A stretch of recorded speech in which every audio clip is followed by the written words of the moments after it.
तो बाबा लोग richer season 3 का फिनाले एपिसोड हमें मिल चुका है, यानी 8th एपिसोड। तो करते हैं एक्सप्लेन एंड क्विक रिकैप। शुरुआत होती है बुलहेड डॉकयार्ड से, जहां पर क्वीन ने सबका चूतिया काट दिया, क्योंकि रीचर के साथ साथ हम सभी को भी यही लग रहा था कि क्वीन अपनी डील यही करने वाला है, पर सिर्फ बेक को भेजा, जबकि बेक को भी नहीं पता था कि कहां पर डील होने वाली है, और ये सिर्फ चाल ही थी रीचर और एटीएफ को फंसाने की। रीचर समझ जाता है कि डील बेक हाउस में ही हो रही है, क्योंकि पार्टी वहीं चल रही है और इससे बढ़िया मौका और क्या हो सकता है। गोलीबारी शुरू हो जाती है। रीचर ने ड्रैगनऑफ से क्वीन के काफी लोगों को न्यूट्रलाइज किया। उधर एटीएफ और क्वीन के लोगों के बीच में अंधाधुंध गोलियां चल रही हैं। दोनों तरफ से भारी मात्रा में लोग मारे जाने लगे। डफी और उसका दोस्त भी वैन से उतर आए और काफी लोगों को इन्होंने भी मारा। रीचर ने लास्ट गाय को मारा जो बेक को ही मारने वाला था। एंड एट लास्ट एक और बंदा बचता है, उससे क्वीन को मैसेज भिजवाया ये कह के कि सब लोग मारे जा चुके हैं, all is okay here. Then Reacher, Duffy and Neagley Beck house में जाते हैं उन्हीं के ट्रक को लेकर, जहां पॉली की नजरों से बचकर ये लोग गेट से एंट्री ले लेते हैं बेक हाउस में। दूसरी तरफ क्वीन बिजनेसमैन से बिजनेस डील कंप्लीट कर रहा है, जहां न्यू बायर्स को खुश करने के लिए, यानी बॉस को खुश करने के लिए, वो टेरेसा को बॉस के साथ मजे करने के लिए ऑफर कर रहा है। ऊपर भेज देता है जिसके लाल बाल हैं। क्वीन चाहता है डील जल्दी से जल्दी खत्म हो, पर बॉस पहले मजे करना चाहता है, उसके बाद डील खत्म करना चाहता है। देन हम देखते हैं पॉली काफी भड़का हुआ है, क्योंकि उसका कहना है कि ट्रक को घर के पीछे लगाया जाना चाहिए, गोदाम के पास में, ऐसा ही कुछ, और इन लोगों ने घर के सामने ही लगा दिया। वो आता है ट्रक के पास में। रिचर, डफी और नीली को अंदर भेज देता है, टेरेसा को और रिचर्ड को बचाने के लिए और क्वीन पर नजर रखने के लिए उधर, और खुद रुकता है पॉली से भिड़ने के लिए। पॉली आता है, देखता है ड्राइवर तो मरा हुआ है, एंड रिचर पीछे से पॉली के गले में रस्सी डाल देता है, लेकिन ये दानव रिचर को बाहर पटक देता है ट्रक से।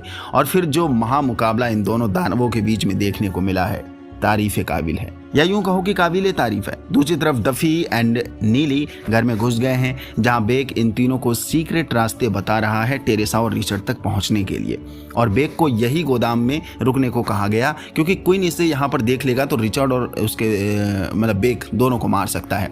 दूसरी तरफ नीली वेटर के कॉस्ट्यूम में पार्टी में जाने की तैयारी कर रही है, सीधा क्वीन पर नजर रखने के लिए।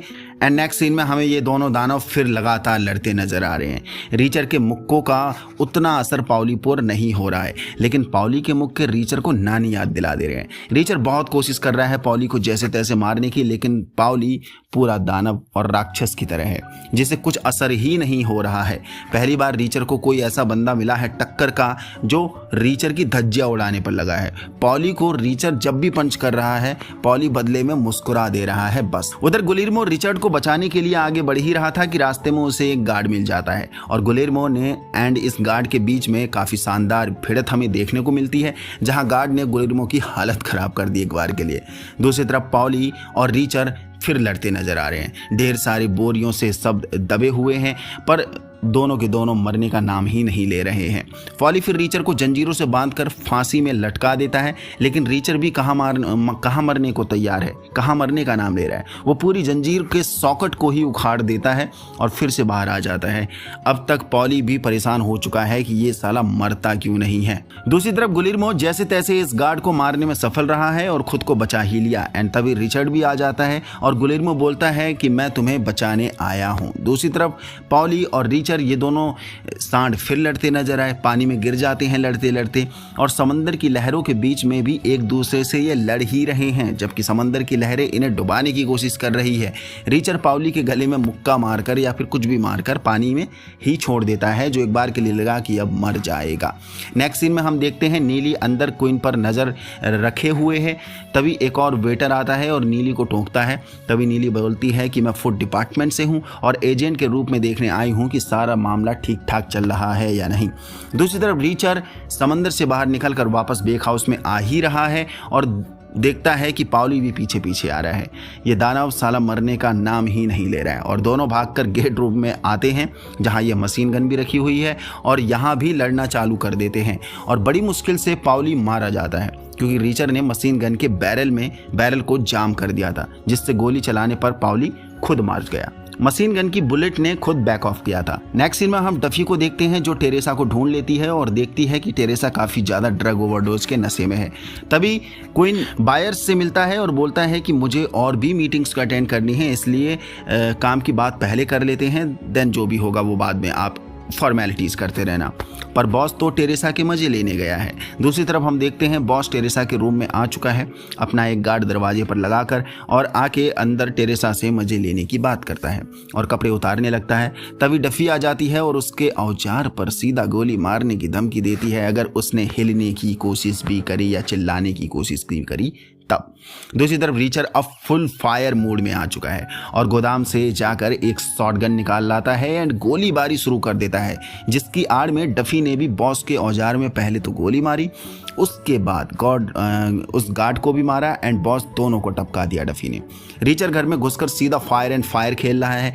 नीली भी अब अलर्ट हो चुकी है। उधर क्वीन ने बायर्स को मार दिया और पैसा लेकर भागने की कोशिश करने लगा। तभी क्वीन को रिचर्ड मिल जाता है और क्वीन का रास्ता आसान हो गया आसानी से बाहर निकलने के लिए, क्योंकि रिचर्ड को ब्लैकमेल रिचर्ड का इस्तेमाल करके वो बाहर निकलेगा। तभी क्वीन बेक ऑफिस में गन निकालने लगता है और रिचर्ड को जरा भी हिलने को मना करता है वरना उसे ठोक देगा।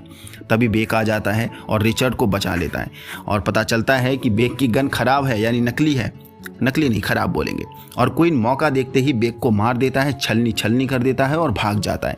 रिचर्ड अपने बाप से आखिरी मुलाकात करता है जो बोलता है कि बेटे मैंने कहा था ना, प्रॉमिस किया था कि तुझे कुछ नहीं होने दूंगा और मैंने अपना वादा निभाया। क्वीन भाग ही रहा था कि तभी रशियंस आ जाते हैं और क्वीन को पकड़ लेते हैं। तभी रिचर्ड भी आ जाता है और रशियंस से बोलता है कि ये मेरा शिकार है, इसे छोड़कर आगे बढ़ जाओ।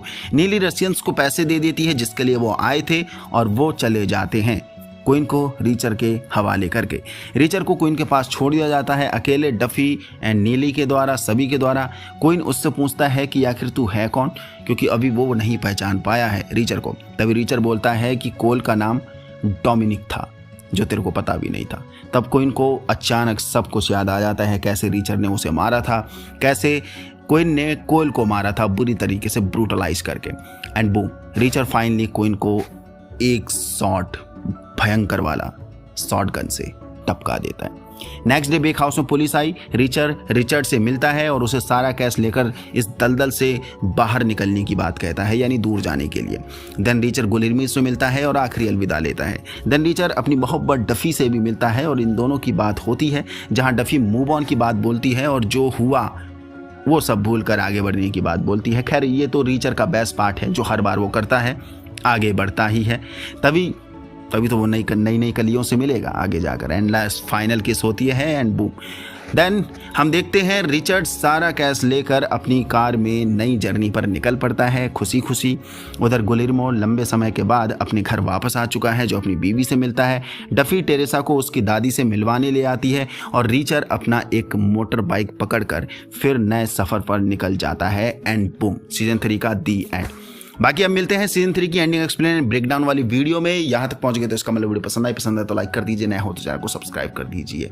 एंड यस, मेरे नए चैनल बाबा लोग को भी सब्सक्राइब कर लो, क्योंकि वहाँ मैं IPL से रिलेटेड लगातार फुल एनालिसिस डाल रहा हूँ एंड मैं आगे ब्रेकडाउन एंड प्रिडिक्शन वीडियो भी डालने वाला हूँ। एंड मैं बहुत कुछ नया उसमें सोच रहा हूँ, बहुत कुछ।